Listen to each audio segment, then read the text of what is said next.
Hi there.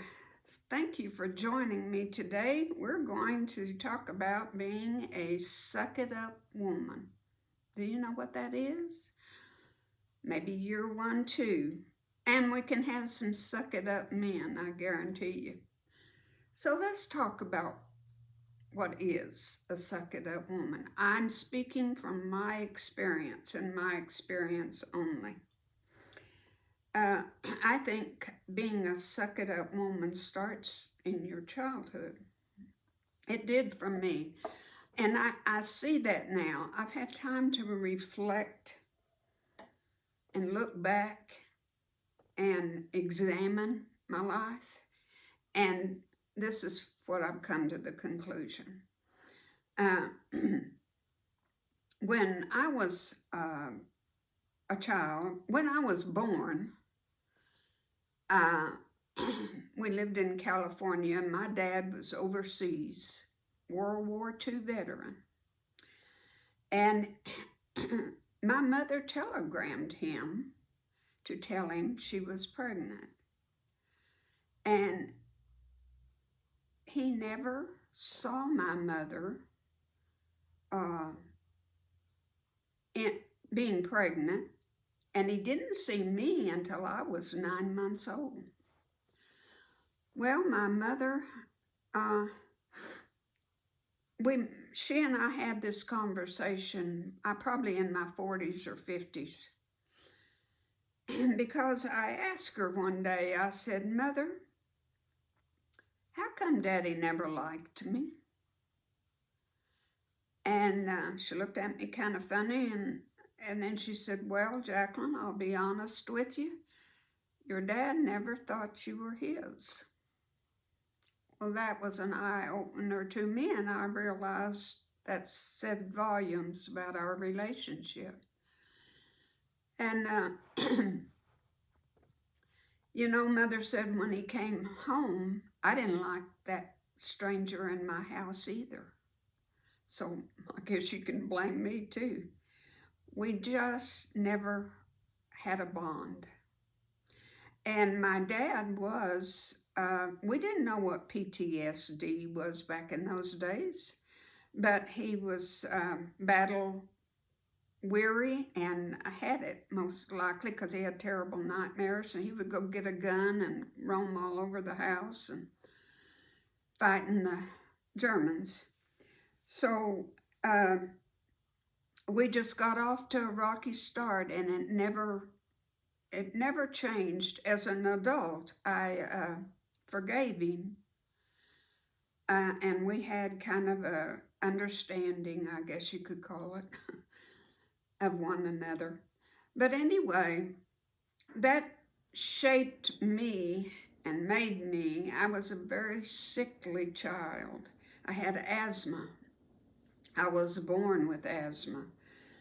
And for 3 years during grade school, I weighed 50 pounds, never gained a pound because I was so sick. And I missed 1 or 2 days of school every week. And I was a straight A student. That was my first clue that I was a suck it up woman, because I never let it stop me.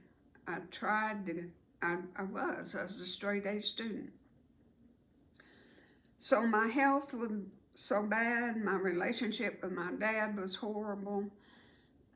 When I say that I got beatings, I'm not telling y'all this for sympathy. I'm just trying to explain to you that your circumstances don't have to control you.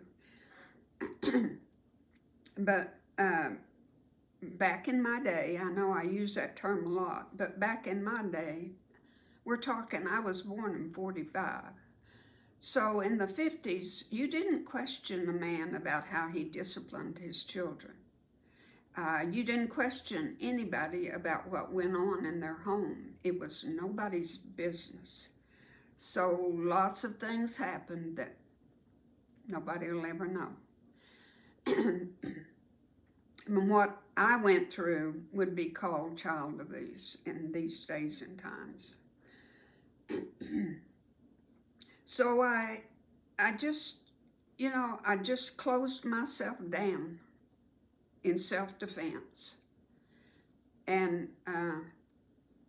any time that he took his anger out on me, one time I remember walking up from school, and I walked up to the front door, and he was there waiting, and he slapped me so hard he knocked me out into the front yard. And I went out and climbed the tree and stayed there until dark before I went in the house, crying my little heart out. But what I did to him was closed my heart. I just put that wall there and said, well, you can hurt me all you want physically, but you're not going to hurt me inside anymore. And that's when it started. That's what I did. I put up a barrier, and I did not let anybody hurt me. Even though I was hurt to the core, I didn't let anybody know that or share that. And then when I got married, I dated for 3 or 4 months, and we were married. We didn't know each other well at all. There I was, a piece of discarded leftover, whatever. I didn't know what a father's love really was. And he didn't know what a mother's love was. She was an alcoholic and beat on him all the time. So we were 2 lost souls that met, fell in love, got married, and didn't know how to love each other, honestly. But I was with that man for 58 years, so I guess we finally did learn. But it was a troubled marriage because when our oldest son, born 2 years later, when he was about 5, I guess, my husband started going into town with his dad. We lived 45 miles out in the country. And he went with his dad and his 2 uncles. They were all very close. And they started building the VFW in Dalhart, Texas. Very innocent thing. But naturally, they would sit down and drink for an hour or 2 before they came home. And before you knew it, before you knew it, my husband became a full-fledged alcoholic. And I tell people this, and not a lot of people understand it, but a lot of people don't. You don't wake up one morning and just say, you know what, I think I'll be an alcoholic. It doesn't happen that way. It happens very slowly, seeps in like green slime, and takes your life away. And so he became, what he hated the most was his mother, who was an alcoholic. He became her. All the things he hated in her, he became. So my health was horrible, and we lived out on the farm, and that didn't help my allergies, my asthma at all, and I was sick so much. Well, I became pregnant again, and I went 7 months and lost the little thing, and it was because I was in the hospital with pneumonia in both lungs. And the doctor told my husband, he said, Sonny, she's not going to make it through the night if we don't give her some really, really strong medicine that's probably going to hurt the baby. Well, Sonny made that decision to let me have it, and we did. We lost the baby. So that's another heartache. But you know what? I sucked it up. I didn't cry. I didn't let on. I went on my way. I did that all through life. About 10 years ago, my oldest son died of cancer at the age of 49. And what did I do? I sucked it up and I went on my way. I lost my husband in 2022, and there again, I took it in stride. Everybody kept telling me I needed to go to grief counseling. Nope, I'll do it myself.